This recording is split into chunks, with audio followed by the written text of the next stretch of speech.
Bismillahirrahmanirrahim. Assalamualaikum warahmatullahi wabarakatuh. Kemarin kita telah membahas terkait dengan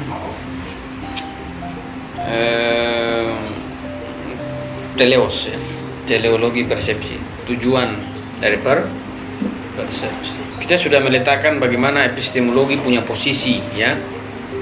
Dan kita juga sudah meletakkan bagaimana teleos punya peran, posisinya teleos. Kita berbicara tentang konsep asal muasal, itu adalah terkait dengan pengetahuan.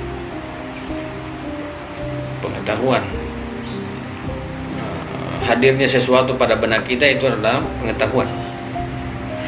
Tapi sesuatu yang hadir, yang kita mau arahkan, sesuatu yang hadir, itu kita mau temukan tujuan. Sesuatu yang hadir pada pikiran kita, tahu adalah bagian dari diri kita, itu adalah teleos. Dia berbicara tujuan.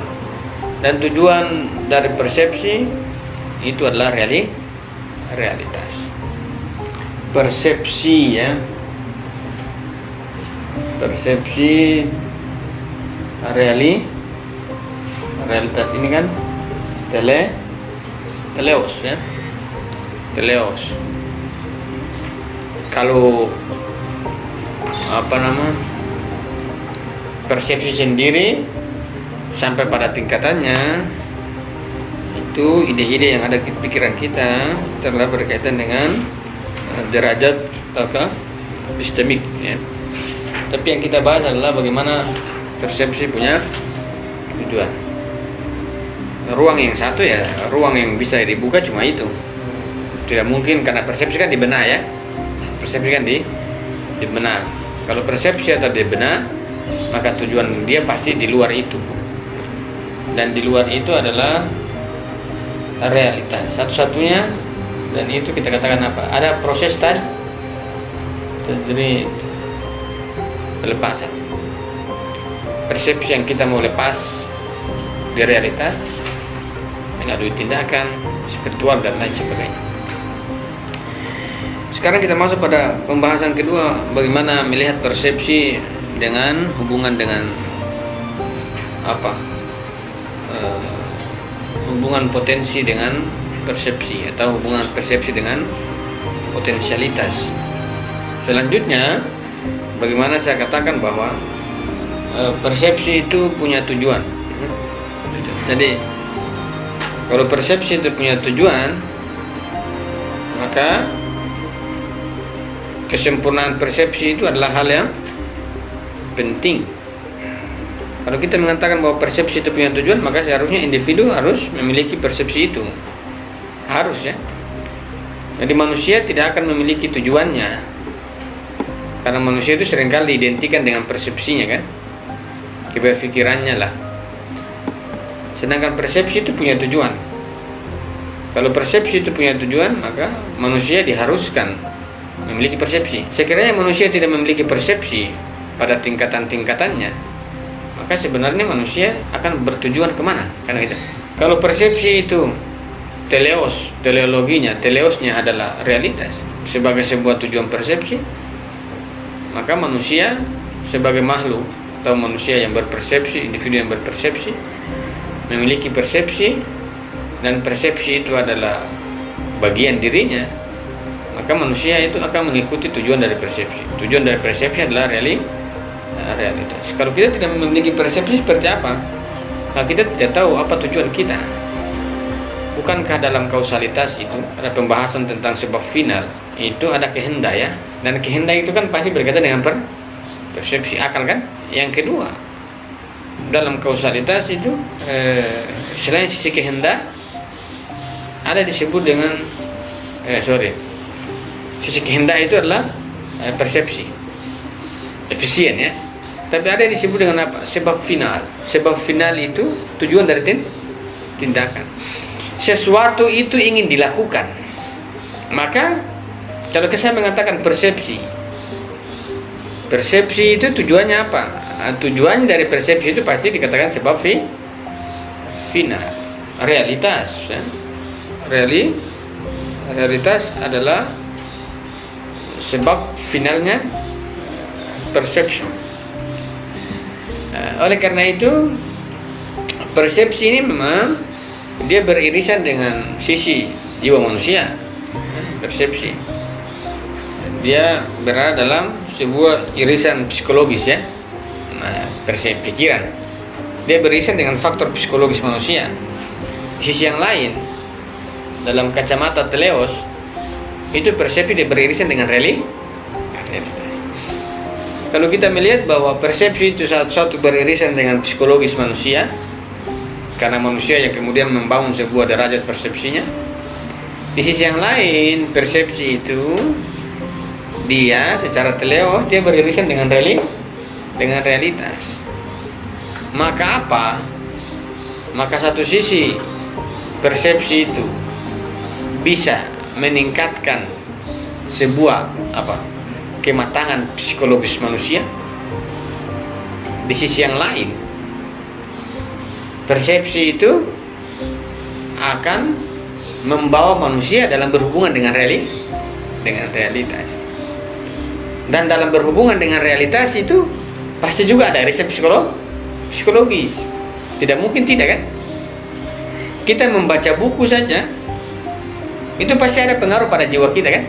Ada pengaruh tuh, walaupun sedikit. Artinya bahwa ini dalam benak saja itu dia sudah punya pengaruh dengan si subjektif kita atau psikologis kita. Dia sudah beririsan. Paling tidak kita senang atau gembira ya. Di sisi yang lain, ketika membawa persepsi itu pada tujuannya di realitas, ketika kita bertindak itu juga ada pengaruh ya. Jadi secara persepsi dia sudah membangun sebuah kalau kita mengatakan akibat pada jiwa kita, pada realitas juga itu juga dia berdampak. Maka apa itu persepsi?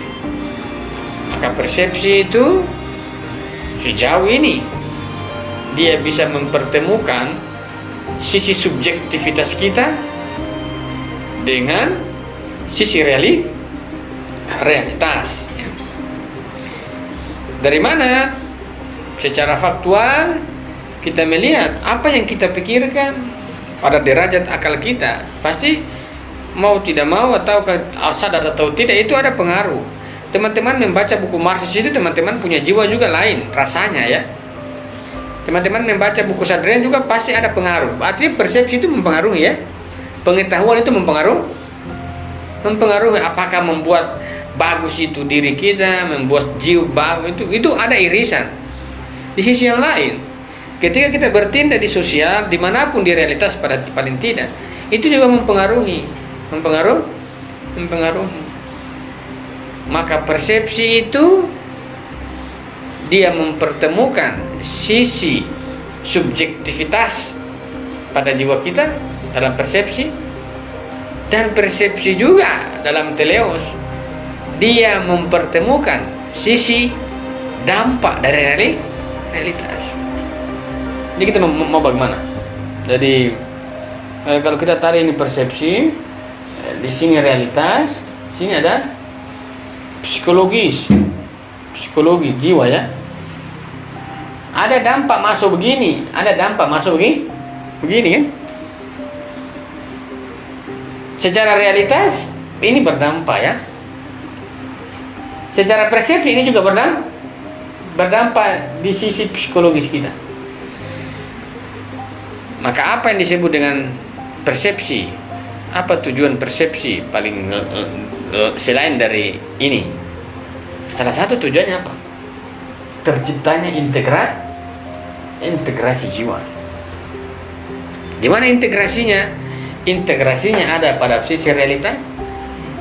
Ini semua di jiwa ya. Integrasi. Dilihat dari sisi itu ditemukan. Artinya apa?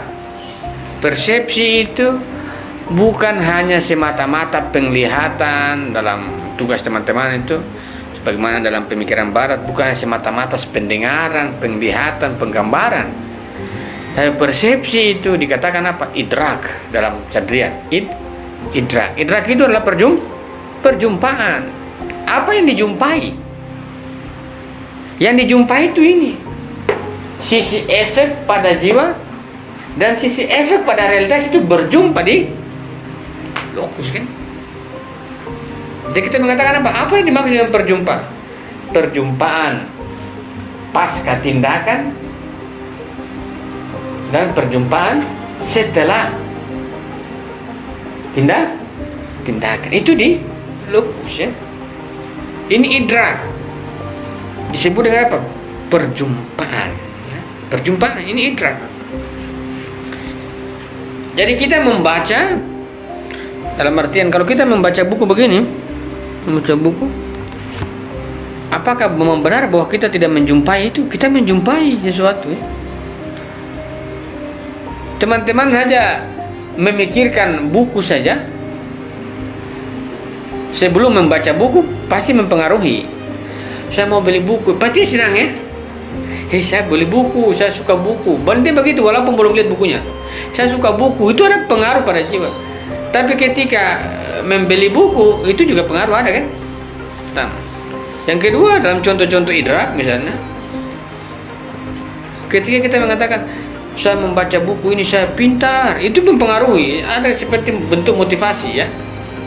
Saya baca buku, saya pintar. Paling tidak, walaupun teman-teman belum baca. Tapi kalau sudah membacanya, itu juga jadi antara sesuatu yang sebelum membaca itu ada pengaruhnya, dan ketika sesuatu itu kita baca itu juga ada apa ya? Pengaruh.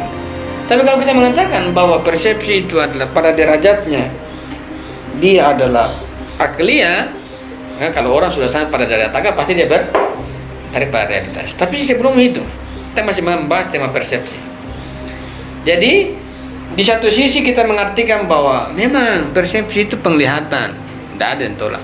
Tapi yang lebih jauh dari itu adalah perjumpaan. Ini kita begini, kita begini. Tapi sama sekali kita di sini tidak saling menghadirkan kan? Tidak. Apakah akbar itu hadir pada dirinya Syawal? Bahkan yang sekarang itu yang lebih hadir pada diri Syawal itu pulang kampung. Nah, berarti apa? Syawal itu melakukan perjumpaan dengan kampungnya pada dirinya. Ya? Walaupun dia di sini begini, pulang kampung. Belum sampai di kampung kan? Belum. Tapi secara raga dia tidak sampai di kampung, tapi secara jiwa itu dia sudah melakukan sebuah perjumpaan ya. Perjumpaan. Bayangkan kalau kita meletakkan tentang sejarah kenabian, Nabi itu kita tidak lihat-lihat itu. Tapi apakah Nabi kita bisa jumpai? Bisa dalam tarikan persepsi. Jumpa. Kuntum khaira ummah. Kamu adalah umat yang terbaik. Yang dimaksud dengan umat yang terbaik itu apa? Bertemu dia tapi dia sudah meninggal. Itu ya. Dia umat terbaik. Kalau bertemu dia begini biasa. Tidak terbaik amat itu. Nah, semua orang yang mau punya derajat persepsi ada atau tidak semua bertemu kan gitu. Di zaman Nabi itu jahiliyah mau apa semua Nabi. Tidak ada kualitas. Tidak ada kualitas yang membeda. Yang mau Majusi, Yahudi, kafir, semua berhadapan. Tapi kalau dalam wafat begini tidak mungkin semua orang bertemu. Salah satu pertemuan bisa dilakukan dalam makna perjumpaan persepsi. Itu adalah kehadiran pada jiwa. Bisa. Apakah Nabi pernah hadir dalam diri kita? Tidak juga ya. Tidak juga. Kalau begitu bagaimana kita mau bersyahadat? Bukan nggak kita harus mengakui dia? Asyhadu an la ilaha illallah. Nanti kalau dia tidak melakukan perjumpaan dengan kita, jiwa, bagaimana kita bisa melakukan bahwa dia adalah nabiku? Sulit ya dalam kaitan persepsi karena dia bermakna perjumpaan. Banyak hal yang kita lakukan dalam persepsi itu melakukan perjumpaan. Misalnya kita kalau membaca buku siapa yang teman-teman tidak kenal orangnya, Sigmund de Beauvoir misalnya, The Second Sex, teman-teman baca, teman-teman ketawa, itu teman-teman melakukan perjumpaan itu. Teman-teman melakukan sebuah perjumpaan dengan diri Sigmund de Beauvoir dengan dirinya teman-teman melakukan perjumpaan. Jadi perjumpaan begini perjumpaan yang apa? Nisbi ya. perjumpaan yang fata morgana, tidak hakiki ini begini. Kalau kita mengatakan bahwa pertemuan begini adalah pertemuan hakiki, kita akan mengatakan bagaimana kita berjumpa dengan Tuhan, sedangkan Tuhan itu adalah maujud yang tidak bukan maujud bagi sesuatu. Apakah itu adalah sebuah kehadiran yang hakiki? Bahkan begini saya tidak hakiki. Kenapa tidak hakiki? Syawal, saya ini belum tentu hadir di diri Syawal. Dan semua kita tidak saling menghadirkan dalam diri. Maka kita tidak berjumpa. Assalamualaikum. Iya, Assalamualaikum. Di mulut saja, di jiwa tidak. Ini perjumpaan. Ini yang disebut dalam bahasa apa? Sandiwara hidup nih begini. Sandiwara hidup. Assalamualaikum.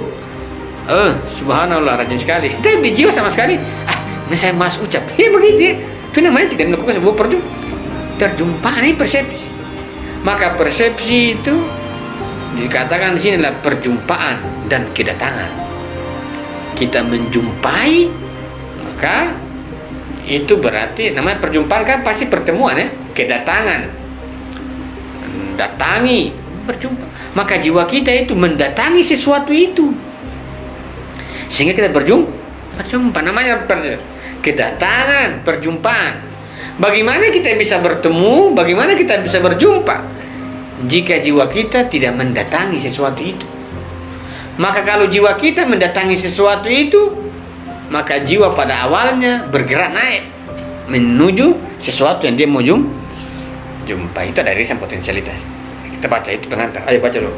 Idrak pengantar supaya kita lihat datanya masuk. Artinya adalah perjumpaan dan kedatangan. Berjumpa. Saya ini dari rumah datang ke sini, baru saya berjumpa. Saya datangi ini, baru saya berjumpa dengan teman-teman. Ini analogi material ya. Dan persepsi itu dikatakan perjumpaan dan kedatangan. Kalau persepsi adalah perjumpaan dan kedatangan, maka jiwa itu harus mendatangi sesuatu, baru dia menjumpai sesuatu itu. Maka jiwa apa? Maka persepsi sebenarnya dia bergerak, ya. Dia bergerak naik menjumpai apa yang dia mau jumpai melalui kedatangannya. Maka jiwa itu maka persepsi itu pasti progresif. Tidak mungkin dia jiwa begini, tidak mungkin, karena dia ada bermakna kedatangan, dia bermakna berjumpa. Kita membaca Hegel, kita berjumpa dengan Hegel pada dasarnya. Makanya nanti kita lihat susunan persepsinya. Jadi tema perjumpaannya kan. Misalnya kalau orang tua kita sudah meninggal, bagaimana caranya kita melakukan perjumpaan? Bagaimana kita melakukan perjumpaan? Orang tua kita sudah meninggal. Ya sudah meninggal. Bahkan mereka masih hidup, kita tidak ingat-ingat mereka. Perjumpaan itu tidak. Perjumpaan itu adalah kehadiran pada diri, di mana diri kita telah mendatangi sesuatu yang kita temu. Kita membaca buku ini, banyak sekali pikiran kita mendatangi kan. Artinya apa? Kedatangan sesuatu, kedatangan jiwa kita pada sesuatu itu adalah sebuah arti adanya gerak, adanya keaktifan dalam diri kita sampai pada sesuatu yang kita temui. Kalau sesuatu yang kita temui berarti sesuatu itu jadi, bukan sesuatu yang belum terwujud dalam diri kita. Dalam pertemuan pada jiwa ini pertemuan yang hakiki. Ini kata teori sederhana begitu. Perjumpaan yang hakiki. Lantas bagaimana dengan hal-hal material? Itu kan tinggal ukur saja.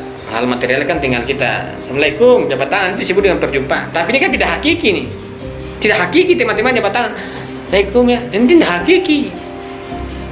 Teman-teman bisa rasakan sendiri, teman-teman pegang tangan orang tapi hambar kan. Hambar sekali, itu tidak hakiki itu.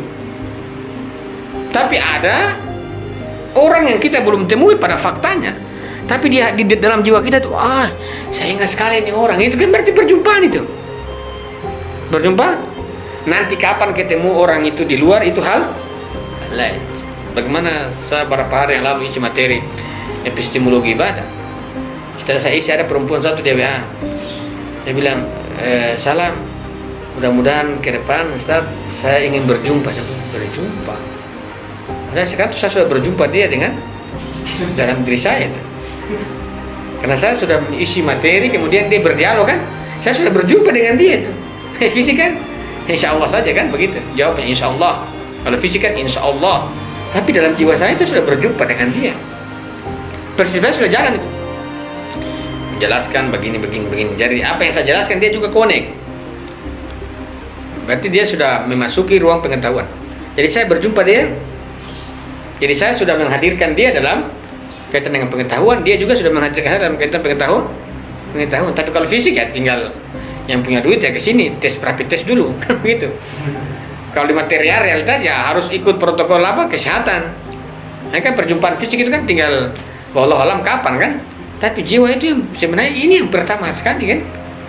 Kayak kalau dalam teori kosmologi, William Chittick mengatakan pernikahan pertama pernikahan persepsi. Jadi antara laki-laki dan perempuan itu harus dia nikahkan persepsinya memang itu. Harus bertemu kan berjumpa secara persepsi. Kalau tidak ya sudah hanya fisik saja tapi assalamualaikum macam itu sebenarnya tidak menyatu. Tentu kita hargai ya begitu. Kalau kata-kata teman-teman hati-hati kita harus ta'aruf. Ta'aruf itu maksudnya apa? Ta'aruf itu kita mau berjumpa ya, kita mau melakukan apa? Kalau orang-orang yang kanan liko tuh. Ayo kita liko. Ini nih bukan liko begitu, liko doktrin. Itu berarti apa? Perjumpaan yang tidak hakiki. Ayo kumpul di masjid. Liko itu namanya perjumpaan yang tidak hakiki. Hakiki itu di bisa ini aman harum di diri ya. Ini sekarang yang paling kuat yang hadir pada diri kita apa? Orang tua atau siapa? Itu berarti perjumpaan. Kita bisa hadir. Bahkan kita kan lebih dekat daripada diri kita kan. Saya dengan Sawal ini jauh, ada jarak material itu punya jarak. Kalau diri, itu adalah perjumpaan. Ini dalam mana liko. Itu baca. Kita lihat apa yang dimaksud. Idrak adalah perjumpaan liko dan kedatangan musul. Ketika potensi akal sampai pada kualitas pahaman akal mencapainya, inilah yang disebut persepsi. Ya. Jadi ketika potensi akal sampai pada kualitas usul, usul. Mana penghapus? Saya ini lupa. Tapi di dia penghapus. Saya berjumpa tapi kalau ini kan tinggal cari-cari saja. Material kan tinggal dicari. Kalau orang bilang saya tidak dapat jodoh, cari saja. Tapi di dalam jiwa sudah ada, sudah bertemu dengan siapa? Tapi cari saja. Di luar itu juga hal lain. Tentu harus kerja keras, harus ada uang panai. Jadi kalau dalam diri, saya sudah berjumpa, tidak masalah. Persepsi begitu ya. Makanya pernah sekali dulu saya waktu mahasiswa itu seringkali saya skak perempuan itu, masih kacau-kacaunya. Dia sombong sekali perempuan. Terus saya bilang bagaimana? Saya semalam sudah berjumpa dengan kamu. Saya sudah saksikan seluruh tubuhmu dalam mimpi. Dalam mimpi saya saksikan kenapa? Dalam mimpi kalau di luar kan kena hukum. Dalam imajinasi kenapa? Dan berjumpa ya. Berjumpa punya efek itu. Berjumpa kan pasti punya efek. Siapa yang tidak banyak? Bagaimana punya efek kan? Punya efek ini. Perjumpaan itu pasti punya efek. Maka teleologi persepsi itu apa? Mau membangun efek pada diri kita. Maka hati-hati berucap karena dia punya efek. Berikanlah sesuatu yang efeknya itu menarik bagi jiwa karena namanya perjumpaan itu pasti punya efek kan? Saya melihat Sawal saja pasti punya efek dan kita begini pasti punya efek. Berpisah juga pasti punya efek pada diri. Ini disebut dengan persepsi. Dikatakan bahwa idrak, persepsi itu apa? Perjumpaan ketika potensi, perjumpaan dan kedatangan ketika potensi akal sampai pada kudirat. Potensi akal ini potensi akal ini adalah apa? Potensi akal disebut dengan jiwa, kan? Potensi akal disebut dengan jiwa, ya. Ini disebut dengan potensi akal. kemudian dia kedatangan akal kan. Jadi potensi akal itu sampai pada kuiditas, pahaman akal. Dia datangi kedatangan. Ada mana kedatangan? Kedatangan.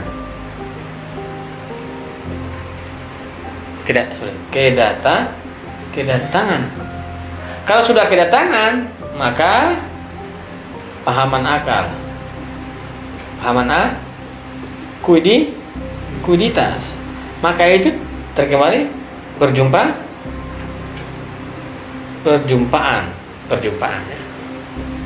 perjumpaan di mana ya? Diri ya, jiwa, persepsi itu. Jadi yang dimaksud dengan persepsi, perjumpaan, ini mana konsepnya? Nanti bagaimana itu metodologinya lain. Tapi persepsi itu disebut dengan perjumpaan. Itu adalah kedatangan jiwa pada akal. Setelah itu maka terjadi yang disebut dengan perjumpaan. Itu persepsi. Dan di mana tempat perjumpaannya? Jiwa. Karena dia yang mendatangi kan? Datangi. Kalau jiwa sudah mendatangi akal, potensi menjadi akal, berarti jumpa di diri kita. Kayak apa? Kayak misalnya ini, saya contoh kamar ini kotak ini ya, ini kotak ini kosong. Dia punya potensi mau apa nih? Salah satu ini kotak ini menerima tulisan. Tapi ini dia punya potensi. Tapi kalau saya tulis, tulisannya masih di mana? Di lembaran yang sama kan? Nah, kira-kira. Jadi potensialitas itu kedatangannya dia pada akal. Dan perjumpaannya juga pada akal. Artinya sesuatu yang sudah terjadi tetap pada ranah jiwa kita. Ini pertemuan. Berarti kan ini titik poinnya persepsi. Konstruksinya di sini. Kan saya kita ini benar tidak ya? Dan berjumpa dengan Tuhan, berjumpa dengan apa? Sepertinya kalau kita punya fans misalnya, teman-teman punya idola, pemikir, kalau teman-teman baca bukunya kan bergairah ya. Oh, ini pemikirannya dia ini seru. Tapi kalau saya baca biasa-biasa saja. Tapi kalau kita dengan itu, dengan orang itu, oh kita nikmat sekali, nikmat dalam jiwa kita tuh, nikmat sekali. Artinya itu berjumpa itu. Artinya bahwa jiwa kita sudah mendatangi apa-apa yang dimaksud dengan pembaca itu, apa-apa yang dimaksud dengan pemikir itu, kita sudah paham semua itu. Pahaman akal. Artinya apa yang dimaksud dengan pembaca itu kita paham sebagaimana dia paham. Perjumpaan kan? Makanya kita teriak histeri. Yang baca pada bagian akhir. Pada bagian akhir ini disebut dengan apa? Ini kan hanya bacaan. Tapi kalau yang dimaksud dengan perjumpaan, kita memahami apa yang ditulis oleh penulis. Karena pahaman penulis bukan pada tulisan, namun pahaman penulis ada pada ide, ada pada pikirannya. Kan begitu ya? Jadi ketika kita memahami tulisannya, sama halnya kita memahami jiwanya. Kalau kita memahami jiwanya, pertemuan dua arah dalam diri. Kan begitu ya? Perjumpaan. Ini perjumpaan pengetahuan, idrak pengetahuan. Di mana? Dalam jiwa kita. Orang bilang Donald Trump saya emosi sekali, tidak berjumpa dalam jiwa saya itu. Jadi hati-hati berjumpa dengan sesuatu pada jiwa kita, karena dia punya efek ya. Dia punya efek. Sekiranya keburukan itu kita jumpai pada diri kita, apa yang terjadi ya? Apa yang terjadi? Nih, jadi idrak itu adalah kedatangan potensi akal masuk pada pahaman. Disitulah terjadi sebuah dia datangi, baru dia jumpai. Jumpai di sini dalam jiwa, artinya dalam jiwa itu sudah berubah potensi akal menjadi akal di dalam hal yang sama. Persepsi begitu. Jadi persepsi itu adalah sebuah perjumpaan akal pada jiwa. Pahaman ya? Kedatangan jiwa pada ini, kemudian perjumpaannya ini pada jiwa. Itu adalah sebuah peran persepsi. Mempertemukan, menjumpai pahaman akal pada diri kita. Potensi akal kalau jadi akal kan sudah jadi A. Kalau potensi akal sudah kedatangan akal berarti dia sudah menjadi akal. Tapi itu nih jiwa manusia ada bentuk baru yang dia terima. Itu disebut dengan kedatangan. Jadi persepsi bermakna perjumpaan itu kedatangan potensi akal pada pahamannya. Kalau potensi akal kedatangan, potensi akal sampai pada kuiditas, sampai pada pahaman, itu disebut dengan kedatangan perjumpaan terjadi. Ini dalam diri kita. Lanjut. Dalam filsafat, makna yang dimaksud dalam suatu kata berhubungan dengan Baca Quran di bawah itu. Footnote. kualitas mempunyai pengertian yang sama dengan esensi, yakni keapaan sesuatu. Ya itu begitu kira-kira ya, kualitas. Jadi jiwa kita itu apa? Potensi akal kita, kalau sini bilang potensi akal tapi itu bahasanya jiwa. Potensi akal kita itu sampai pada kualitas, keapaan dari sesuatu. Kalau dia sampai di situ berarti disebut dengan perjumpaan di jiwa. Kalau saya masuk ketemu sampai pada kualitas, saya berjumpa itu. Saya misalnya, saya datangi kedatangan. Saya misalnya dalam arti ini ketika potensi akal sampai pada kualitas kedatangan. Jadi potensi akal itu kedatangan, kedatangan atau apa? Potensi akal sampai pada pahaman akal, maka disitulah yang disebut dengan perjumpaan. Jiwa potensi akal, bahasa lain ini potensi akal. Kalau potensi akal kan berarti dia akan menjadi akal. Jadi potensi akal ini sampai pada kualitas, sampai. Kalau dia sampai pada kualitas berarti potensi akal ini kedatangan.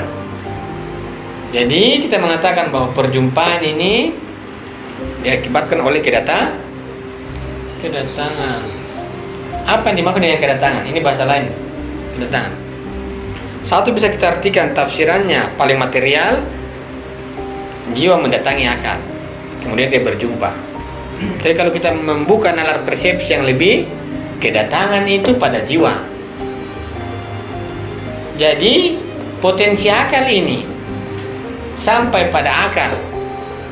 Kemudian apa? Terjadi sebuah apa? Kedatangan akal ini pada jiwa. Kita mengetahui bagaimana. Ketika potensi akal ini bergerak masuk di sini sampai pada sini, maka dalam garis selanjutnya ini kedatangan, jiwa kedatangan ini. Nah begitu. Disitulah maka terjadi perjumpaan dengan dirinya. Ini mana persepsi ya? Ya persepsi itu apa? Kedatangan. Bahasa lain itu kehadiran ya. Kehadiran. Kedatangan itu bahasa lain adalah kehadiran pada jiwanya sehingga dia melakukan sebuah perjumpaan. Jadi apa yang hadir pada jiwa kita? Akal yang hadir. Potensialitas akal sampai pada kuiditas. Berarti kan? Kalau sampai pada kuiditas berarti jiwa itu sudah sampai pada ukuran pahaman akal, atau jiwa sudah sampai pada tingkatan memahami. Kalau jiwa sudah sampai pada memahami, maka posisinya berubah menjadi sebuah pahaman. Dengan begitu, maka tingkat derajat jiwa sampai pada pahaman dan dia memahami esensi atau kualitas itu berarti bahwa dia kedatangan sesuatu. Berarti kan ini bahas kedatangan. Jadi jiwa itu kedatangan sesuatu. Kalau dia kedatangan sesuatu, maka dia akan memahami sesuatu itu. Kalau dia memahami sesuatu itu dengan kedatangannya, maka dia akan berjumpa dengan sesuatu yang datang, dan itu adalah kualitas. Baik-baik. Misalnya kita begini. Kalau kedatangan itu kan seperti apa? Seperti kita yang didatangi kan? Kedatangan. Kalau kita yang mendatangi berarti ada sebuah progresivitas kita begini. Tapi kalau makna persepsi adalah kedatangan, apa yang datang? Yang datang itu pasti bukan potensialitas akal. Yang datang itu pasti akal atau pahaman akal atau fluiditas atau esensi pada diri kita. Ini secara persepsi. Persepsi. Jadi persepsi kita dalam makna perjumpaan dan kedatangan itu semua terjadi pada ruang diri kita. Ini masih nanti kita lihat irisannya dengan yang dimaksud itu. Tapi dalam makna persepsi begitu. Kedatangan pada jiwa kita, disitulah terjadi perjumpaannya. Datangi. Apa bahasa? Iya, kedatangan, kehadiran. Yang hadir itu apa? Ada dua hal tuh. Bisa dari sini. Alam juga bisa kan? Hadir. Tapi kita tidak maksud yang itu. Yang kita maksud adalah potensi akal. Kalau potensi akal berarti bukan dari sini. Kalau potensi akal berarti ini yang transisinya begini. Kecuali kita mengatakan potensi alam berarti dari bawah. Dan karena potensi akal sampai pada fluiditas, itulah makna kedatangan, itulah makna perjumpaan. Ketika potensi akal sampai pada pahaman akal atau fluiditas, disitulah makna kedatangan, makna perjumpaan. Jadi kalau jiwa kita memahami sesuatu, memahami esensi dari sesuatu itu, ketika jiwa kita sampai pada pahaman itu dimaksud dengan kedatangan. Kalau sudah dimaksud dengan kedatangan, hadir pada sesuatu itu pada jiwa kita, lalu kita berjumpa apa yang kita pahami. Bukankah banyak hal yang kita baca buku, misalnya dalam kasus baca buku, banyak hal kita tidak paham, banyak kan? Atau kita juga bisa baca tapi tiba-tiba lupa, banyak itu. Berarti apa? Tidak datang pada jiwa kita kan? Artinya bahwa jiwa kita tidak sampai pada pahaman itu. Makanya kita tidak apa? Kita tidak bertemu atau kita tidak berjumpa. Kalau orang paham sesuatu itu berarti dia sudah kedatangan pada jiwanya menjadi fluiditas, dan dia sudah berjumpa dengan apa yang dia pahami berarti kan. Yang dia jumpai adalah yang hadir pada dirinya, dan yang dia jumpai adalah sesuatu yang dia pahami, sesuatu yang dia pahami dalam pahamannya. Kita akan mengatakan begini dalam kasus-kasus yang lebih bahasa-bahasa agama. Apakah teman-teman mengatakan dalam hal-hal realitas, kita ini tidak bertemu Tuhan? Kenapa? Realitas ya? Iya, karena mungkin saja jiwa kita tidak pernah kedatangan itu, dan kita juga tidak pernah bertemu dalam diri kita. Maka bagaimana bisa kita bertemu yang ini? Atau kita sudah bertemu begini tapi kita tidak tahu itu dia, karena tidak ada perjumpaan secara, kalau bahasanya perjumpaan batin ya. Persepsi itu batin, perjumpaan batin. Maka kita sering kaget-kaget kan. Tapi kalau orang sudah berjumpa dalam jiwa, dia ketemu, Assalamualaikum, itu bisa begitu. Orang-orang wali kan, contoh-contoh wali kan begitu. Ada orang dulu ketawa-ketawa, tapi kalau orang yang tahu, itu dia lihat wali. Kalau orang yang kurang ajar, siapa lagi buat bencana sosial lagi? Orang-orang begini masuk panti jompo. Tapi kalau orang-orang, berjalan bisa begitu. Ada hal yang orang kita lihat secara penampilan itu buruk, dalam status sosial kita bilang masuk panti jompo. Tapi kalau orang-orang tertentu, dia berjumpa, biasanya begitu.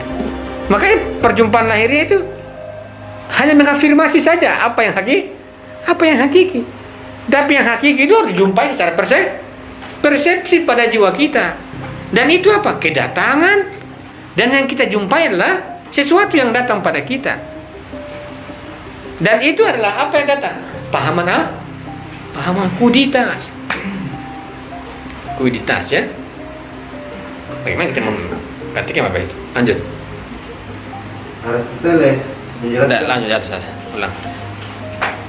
Pahaman akal ketika potensi akal sampai pada fluiditas, pahaman akal dan mencapainya, inilah yang disebut dengan persepsi. Ketika kita sudah sampai pada pahaman itu, kuditas dari sesuatu, kedatangan itu, maka kita akan melakukan perjumpaan. Dan ini adalah persepsi. Maka apa? Maka persepsi itu adalah memperjalankan jiwa sampai pada kuditas, kedatangan. Disitulah terjadi perjumpaan. Maka persepsi itu apa?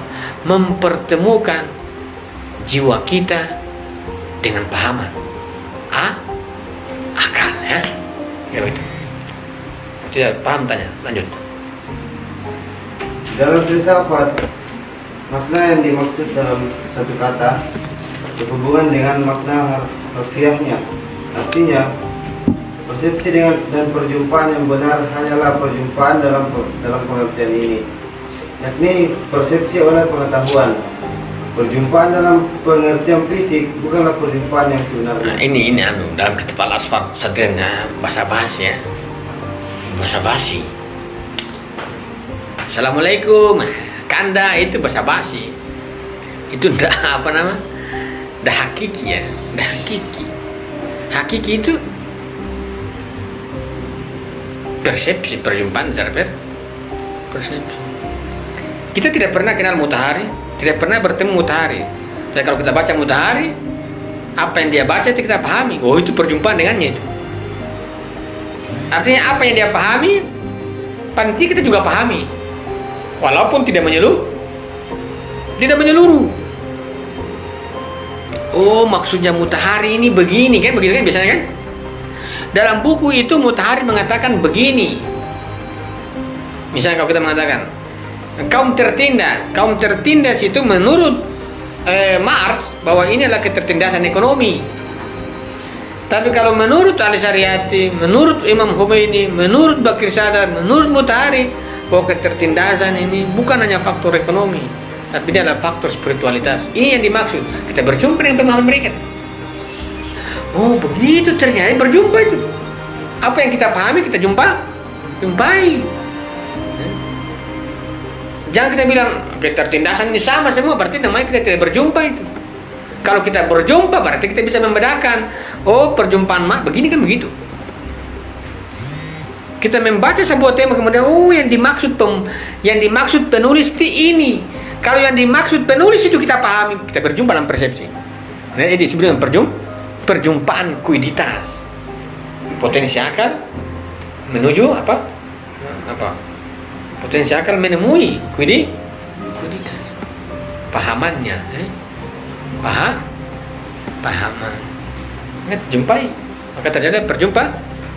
Maka perjumpaan itu adalah perjumpaan antara pahaman akal dengan jiwa kita. Di sini. Kedatangan pahaman jumpai di dalam diri kita. Bukan di sini, ya. Tidak, kita bukan berjumpa di akal, tidak. Pahaman akal atau kuiditas itu kedatangan kuiditas di jiwa kita. Lupa. Tapi kedatangan itu dari mana? Ketika jiwa itu sampai memahami. Kalau dia memahami, itu disebut dengan kita kedatangan sesuatu yang kita jumpai lah, ya. Kita jumpa pada diri kita dalam bahasa metafisik. Ya bedanya. Begini kita buka jiwa kita supaya masuk dalam diri kita. Tapi itu kan pasif. Tapi ini ada peran persepsi. Sampai pada tingkatan itu kita akan berjumpa. Kalau kita akan berjumpa, maka sesuatu yang datang pada kita itulah diri kita dan bagian dari kita. Lanjut. Sebelum sampai pada pembahasan selanjutnya, terlebih dahulu kita harus menyinggung beberapa isu yang muncul dari definisi persepsi ini. Seperti filosof muslim yang lain, Mullah Sadra juga menganalisa diri manusia, human self, dengan membaginya dalam berbagai fakultas. Namun di dalam bahasa Arab, satu fakultas diterjemahkan menjadi kuah. yang juga biasa bisa berarti potensialitas. Suatu kata yang maknanya diperlawankan dengan aktualitas. Dengan demikian, setiap fakultas pada saat yang sama juga adalah suatu potensialitas. Dengan kata lain, buah pun dapat diterjemahkan sebagai potensi. Dua pengertian ini memiliki makna yang sangat penting di dalam semua karya-karya Mula Sadra, karena analisisnya terhadap jiwa manusia sangat beruntung pada suatu pandangan yang menganggap jiwa manusia sebagai suatu potensialitas besar yang mengarahkan setiap potensialitas yang lain yang diberi nama sesuai dengan fakultas-fakultas tersebut. Iya. Jadi potensi ya. Di dalam potensialitas kita itu ada tingkatannya. Potensi, persepsi, indrawi, maji, akal ya. Potensinya besar sekali ya. Makanya kalau kita mengatakan apa sih yang dimaksud dengan persepsi akal itu? Persepsi akal adalah perjumpaan dengan akal pada jiwa. Maka persepsi itu pasti ada irisannya dengan potensialitas kita. Ada jiwa irisannya dengan jiwa kita. Di dalam jiwa itu ada fakultas-fakultas, fakultatif, tingkatan. Fakultas apa dalam jiwa itu? Ada fakultas imajinatif, ada fakultas indrawi, ada fakultas akal. Makna potensi, kalau dia bermakna potensialitas, maka dia merangkum potensialitas akal dan dia juga merangkum potensialitas alam. Potensialitas ya, namanya potensialitas begini, harus dia merangkum semua. Kalau makna potensialitas juga dia tidak merangkum semuanya, berarti itu bukan potensialitas, berarti dia sudah aktualitas. Kalau dia sudah aktual, berarti dia akan beroposisi dengan kualitas yang lain. Kalau dia bermakna potensi, maka dia merangkum seluruhnya, potensialitas akal dan alam dan imajinatif. Maka dalam jiwa sebagai potensialitas itu ada fakultatif di atasnya. Fakultatif itu adalah bagian-bagian pada potensialitas itu. Tinggal apa? Tinggal dengan sebuah daya persepsi, maka dia akan apa? Menjadi akal ataukah menjadi apa? Alam ya? Alam. Potensi akal atau juga potensi alamiah. Ya, kalau kita berbicara dalam kaitan derajat persepsi yang kita mau katakan perjumpaan dengan kuiditas, pasti bukan ini kan. Kalau kuiditas kan berarti dia manusia. Maka persepsi itu dia memiliki sebuah irisan dengan apa-apa yang ada pada jiwa. Itu yang akan dia temui ketika sesuatu itu sudah aktual. Maka dengan begitu, sebelum sampai pada sebuah makna perjumpaan kuiditas, maka ada yang disebut dengan apa? Kesadaran yang tidak stabil, atau kita sebut dengan insting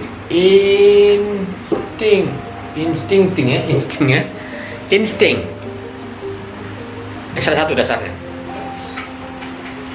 dasarnya insting. Jadi ada irisan dengan potensialitas ya. Persepsi itu punya artinya mana perjumpaan ya. Persepsi itu makna, konsep persepsi itu maknanya perjumpaan. Bagaimana mempersepsi itu kan hal lain, metodologi. Tapi persepsi itu konsepnya adalah perjumpaan. Dan sesuatu yang kita jumpai adalah sesuatu yang berdasarkan potensialitas yang ada. Bukan sesuatu yang kita jumpai di luar dari potensialitas. Maka ketika persepsi itu bermakna perjumpaan dan dia beririsan dengan potensialitas jiwa ya, potensialitas, maka yang dia temui itu apa? Yang dia temui adalah, yang dia jumpai adalah sesuatu yang berkaitan dengan atau sesuatu yang terkandung pada potensialitas. Dan perjumpaan itu bukan dalam mana potensi. Perjumpaan itu adalah bermakna aktual. karena dia sudah sampai pada kuiditas. Namun kuiditas itu di mana jiwa akal atau potensialitas itu sampai pada kuiditas, yang dia temui adalah berdasarkan potensialitas itu. Jadi yang kita temui adalah sesuatu yang berdasarkan potensialitas itu. Maka kalau jiwa itu adalah potensialitas akal, maka yang dia temui adalah akal, yang dia jumpai adalah akal, sebagai sebuah kuiditas yang terpahami, yang hadir dan datang pada jiwanya, pada dirinya. Maka persepsi itu akan berkaitan, beririsan dengan potensialitas. Kalau persepsi tidak beririsan dengan potensialitas, kita akan berkata, dia mau temui apa?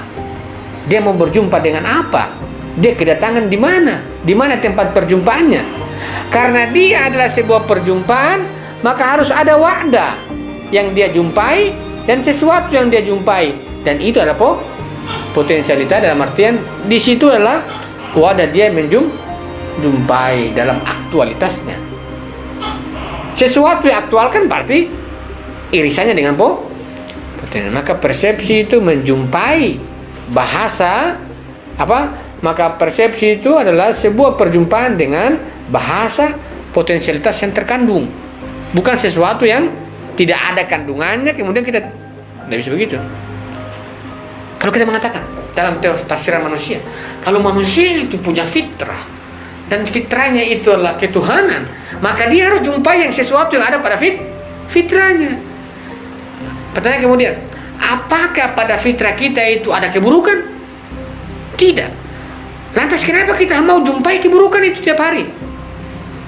Bukankah makna perjumpaan itu, kedatangan itu adalah sesuatu beririsan dengan potensialitas kita? Itu yang kita didatangi, dan itu yang kita jumpai. Maka di luar dari itu sebenarnya kita tidak bisa jumpai, dan kita tidak akan melakukan semua pertemuan dan tidak akan bersama-sama kita. Kenapa kita seringkali berbuat buruk ya?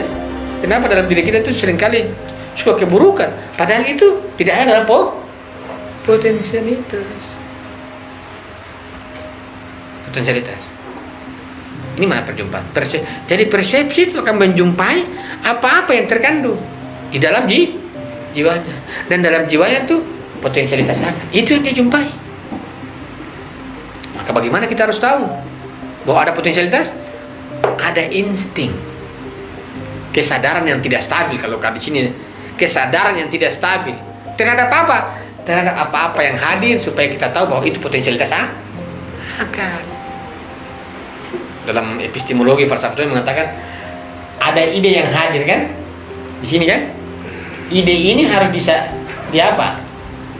disadari supaya kita tahu potensialitas ide itu apa.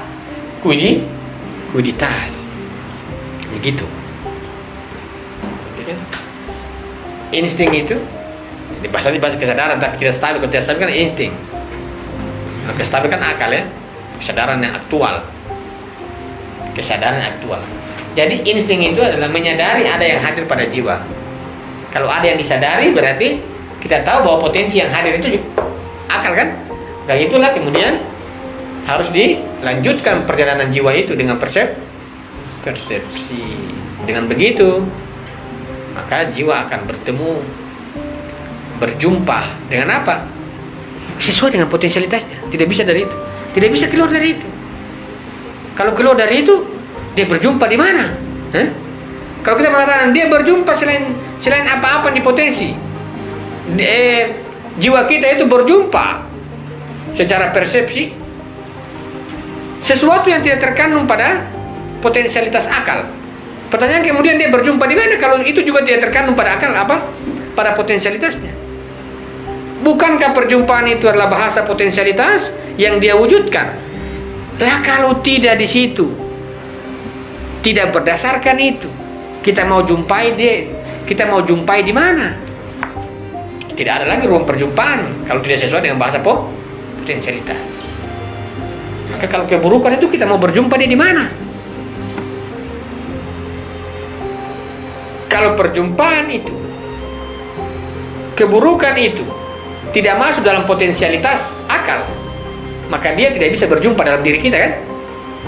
Maka itu berjumpa di mana? Satu-satunya cuma di sini. Satu-satunya cuma di sini. Di sini perjumpaannya. Perjumpaan yang keburukan itu di sini. Kalau perjumpaan yang keburukan di luar, ya ngapain kita apa namanya? Ngapain kita takut-takut amat? Ya kezaliman ya dilawan saja. Lagian dia bukan bagian dari diri kita. Kenapa harus takut? Mana itu ya? Saya takut sama kezaliman, buat apa? Dia juga tidak ada dalam potensialitas kita. Kenapa kita harus takut? Ini asing ya. Maka kezaliman itu, keburukan itu adalah asing bagi diri manusia, karena sama sekali tidak ada potensialitas pada kita. Tapi sekarang tidak ada potensialitas pada kita lakukan tiap hari. Bahkan ada yang memang itu potensialitas yang kita bawa, sama sekali kita tidak jumpai, sama sekali kita tidak didatangi dan lain sebagainya. Yang salah itu pasti masalahnya persepsi. Mengapa potensi itu wadah yang kosong, kuah, kalau sederhana itu kuah, potensi apa itu potensi? Semua wadah yang kosong. Pasti akal yang memasuki jiwa. Akal yang memasuki, makanya kan apa? Kedatangan kan? Kedatangan itu berarti bagaimana bisa yang kosong mengadakan yang kosong, bahasa begitu. Pasti kalau kedatangan berarti sesuatu yang masuk. Nah, kalau dia masuk berarti potensi menjadi apa? Interaktual kan? Makanya dia kedatangan, makanya kan perjumpaan di sini. Kedatangan. Tapi kedatangan di jiwa itu, yang itu ada irisannya dengan potensialitasnya itu yang bagaimana kita mau mendatangi orang, tapi orang itu paling tidak dia apa? Paling tidak kalau kita mau datangi orang itu sudah tahu kita dulu. Belum bertemu ya, dalam artian. Paling tidak kita sudah boleh kasih. Saya punya ciri-ciri begini. Oh iya, bisa datang. Oh iya, sama. Artinya bahwa kalau ini mau mendatangi berarti sudah ada sini karakteristiknya dong. Oh ini tidak, ayo betul, kan begitu. Kalau tidak ada sesuai dengan karakteristiknya, maka jiwa bilang, kamu bukan, saya tidak mau, begitu kan bahasanya. Tapi dalam bahasa, lihat, kuah, potensialitas. Iya, artinya bahwa jiwa yang menghasilkan ya. Yes. Tapi ini jiwa yang didatangi, jiwa yang mengkonstruksi, kan begitu. Satu hal bisa diterima. Tapi sejauh mana jiwa mengkonstruksi? Dalam filsafat, iya, potensialitas begitu. Ada faktor konstruksi. Sampai dia memahami kuiditas itu. Kalau dia memahami kuiditas itu, ya, terhadap kuiditas dari sesuatu. Pertanyaan kita, kuiditas yang dia pahami oleh pikiran ya. Masalahnya kan jiwa kan pikiran. Pikiran memahami kuiditas dari sesuatu. Dari mana kuiditas itu berasal? Yang dia pahami itu. Apakah dari jiwanya? Apakah dari pikirannya? Ataukah tidak? Yang pertama. Yang kedua, kalau kita mengatakan bahwa ada sebuah super ego, saya lupa, saya belum. Super ego dan ide. Kalau berbicara dalam teologi persepsi, itu dia berkaitan dengan ini, akal. Kalau ego, ini pasti berkaitan dengan wilayah-wilayah ini, insting, super ego, super ego, ada super ego. Ada ego yang paling besar ya kalau kita mau. Ego kan biasa. Kalau super ego berarti apa? Super ego ini berarti egonya yang paling tinggi ya. Super ego. Kalau ini apa? Definisinya? Alam bawah sadar. Tidak tersponsor sama apapun, tapi dia bersifat apa ya? Istilahnya naluri yang manusia. Cuman fragment mengenal pendekatan seksualitas.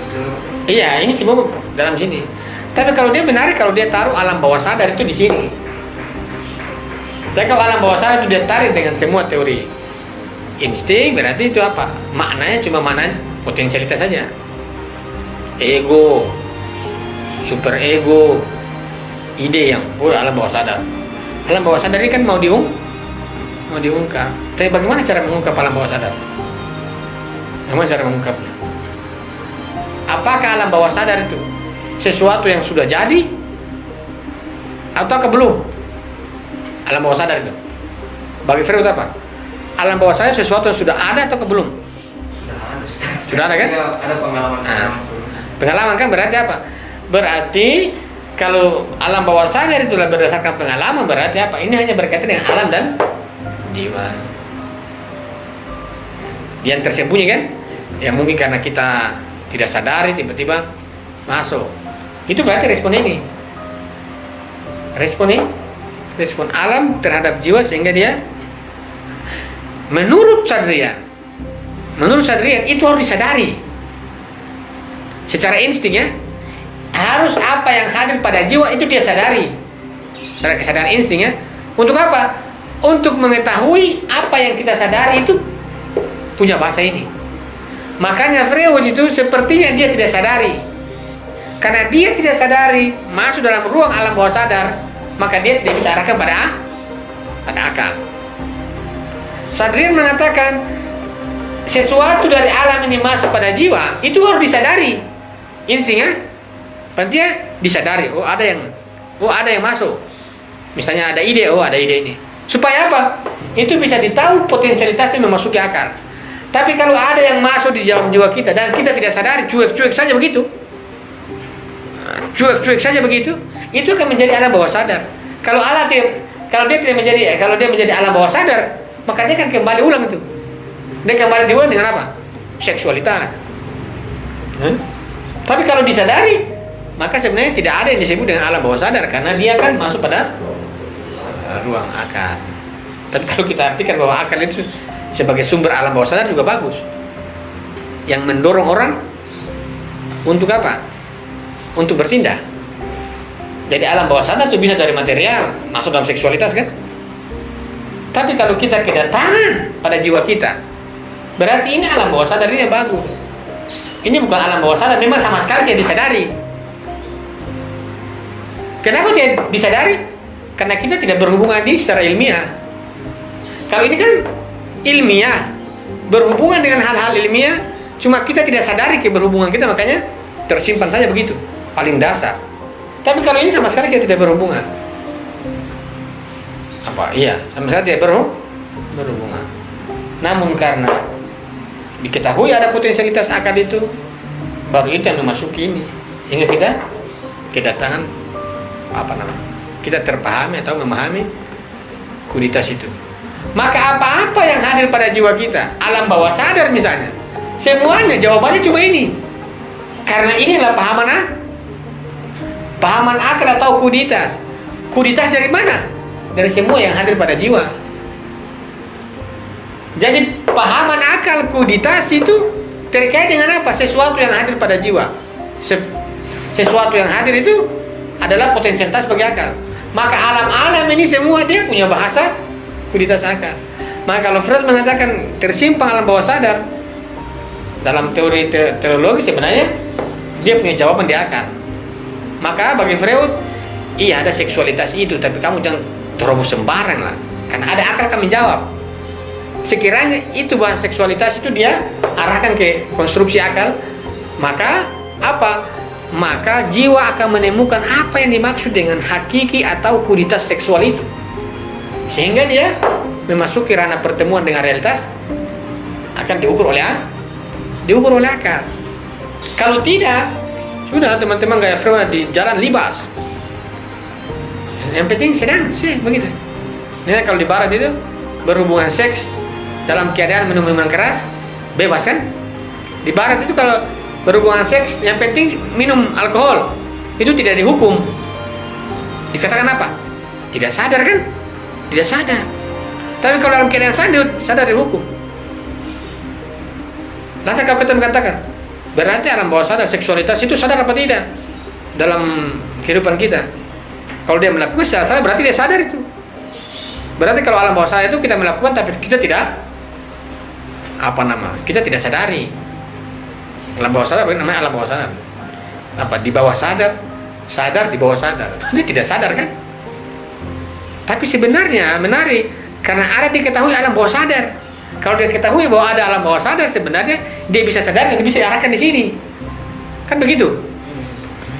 Kalau Freud, alam, katakan alam gitu ya. Ini alam yang dia ketahui ya. Ini jiwa lah. Kemudian ada di bawah sadar ini. Kalau ini yang kita ketahui disebut dengan sadar. Ini kalau kita ketahui disadar. Tapi ada yang kita tidak sadar yang mungkin dia masuk dengan mungkin masa lalu dan lain sebagainya misalnya kita tidak sadari. Tapi kalau dia tahu bahwa memang ada alam bawah sadar, sebenarnya dia bisa arahkan lagi naik. Kenapa dia berhenti begitu ya? Berhenti di situ. Kalau dia tahu bahwa ada alam bawah sadar, kenapa dia tidak? Dia tahu itu berarti ada alam bawah sadar ini. Berarti tinggal apa? Dia keluarkan, baru kemudian dia tidak. Kalau ketika alam bawah sadar itu dia keluarkan, akan menjadi apa? Menjadi sebuah kesadaran terhadap potensialitas akal. Itu dia naikkan saja langsung.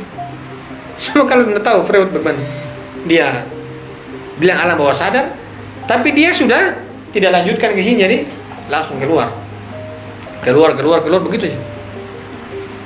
Maka saya kira idenya itu di sini. Nah, kita akan mengatakan dalam teleos, perjumpaan alam bawah sadarnya Freud itu di mana? Apa yang dia jumpai? Kalau yang dia jumpai adalah sesuatu yang dikatakan di bawah sadar, maka sebenarnya dia tidak jumpai semuanya. Kalau dia tidak jumpai semuanya, maka alam bawah sadar itu apa? Tidak memasuki apa? Kriteria persepsi, ataukah dia disebut dengan epistemologi. Kalau dia mau sadar dan dia kembang, berarti alam bawah sadar itu epistemologi. Kalaupun ada alam-alam material itu sebagai sebuah hal yang disadari, dan alam bawah sadar itu sebuah hal diibaratkan sebagai gunung es, itu sebenarnya apa? Dikatakan ini sebenarnya sumber pengetahuan kan? Nah, kalau dia sebagai sumber pengetahuan, maka alam bawah sadar ini bisa menjadi sebuah ruang epistemik. Kalau itu dikonstruksi. Tapi kalau tidak berarti apa? Alam bawah sadar ini bisa dikatakan sebagaimana kan nomena.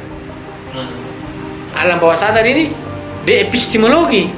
Sudah. Kita tiba-tiba dia keluar. Oh, ini alam bawah sadar. Jadi alam bawah sadar itu ketika diketahui, ketika terjadi sebuah perbuatan yang kita tidak konstruksi sejak awal. Oh, ini alam bawah sadar begitu. Tiba-tiba kita lihat orang, tiba-tiba kita suka. Ini disebut alam bawah sadar. Karena kenapa? Karena kita suka sama orang itu bukan konstruksi. Tapi, saya suka orang itu. Nah, itu alam bawah sadar yang bekerja itu. Itu alam bawah sadar. Berarti sebenarnya ada respon. Sebenarnya itu bukan alam bawah sadar karena ada objek. Kalau ada objek berarti sadari itu ada respon ya. Ada respon. Kecuali dia tiba-tiba sendiri, tiba-tiba ada rasa suka muncul bergebu-gebu. Kenapa bisa begini? Itu baru bisa bukti bahwa ada alam bawah sadar. Tapi kalau ada objek, dia bisa dikatakan alam bawah sadar. Ada objek, berarti ada hubungan dia dengan disadari berarti. Kecuali dia sendiri-sendiri.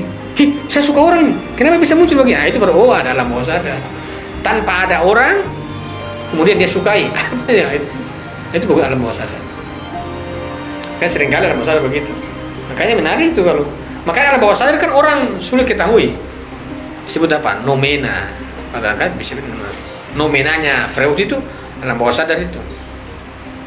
Jadi sebuah tindakan yang kita tidak konstruksi, yang kita tidak inginkan, tiba-tiba dia menurut kita melakukannya. Alam bawah sadar itu. Spontanitas kan? Jadi kita tidak begini. Tiba-tiba kita lihat orang, itu alam bawah sadar itu. Kalau secara pikiran, kenapa saya harus pukul orang? Jangan. Sorry, alam bawah sadar saya begitu. Jadi kalau ada Freud masih hidup, dia menjelaskan tiba-tiba ambil ini, menghapus. Sorry, alam bawah sadar. Nah, bisa begitu? Alam bawah sadar Pak. Saya spontan ini. Mungkin ada pengalaman dulu saya dipukul orang tua, jadi sekarang muncul di bapak. Nah, mana kan tidak bisa begitu. Ada ini. Padahal ada, bahkan alam bawah sadar mereka. Tapi memang begitu kan teori di epistemologi itu. Padahal kalau dia mau muncul kita bisa, ada yang muncul.